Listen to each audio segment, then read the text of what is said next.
محترم جناب عالی سرفرمانده عالی قوای مسلح جمهوری تاجیکستان، محترم رئیس مجلس عالی جمهوری تاجیکستان، من کاپیتان جلال شاروخ نورالیویچ استقامت کننده شهر کلاب جماعت دیوات زردار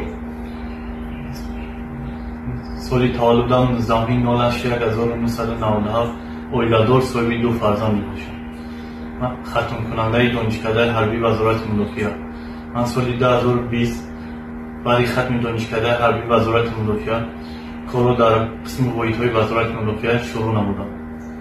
سال 2022 هنگام مناقشه نزدیک سرحدی با جمهوری قرقیزستان در ناحیه باباجان و غفاروف جماعت قصه‌خواست هنگام اجرای سپارش‌های جنگی در موضع پیشانیم جراحت آتش‌فشانی گرفتم.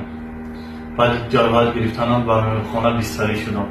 ولی 8 ماه بستری شدنم دویم باره به کار خود شروع نمودم و سلامتیم به من امکانیت دویم باره کار کردن را نداد و با فرمان وزیر مدافع جمهوری تاجیکستان در اساس شهادتنامه بیماریم مرا به احتیاط رخصت نمودند.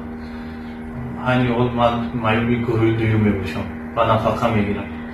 محترم جناب عالی سرفرمانده عالی قوای مسلح جمهوری تاجیکستان، من از حساب منزلی سیک دائمی نداشتم.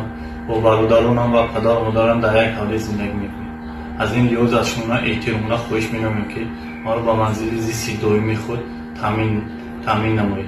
از دستگیریتان می‌نداریم. محترم جناب عالی سرفرمانده عالی قوای مسلح جمهوری تاجیکستان، ما هر لحظه آماده ایم که جان خود را برای تنجی و آرامی ملتمان و مردم عزیزمان در راه نداریم.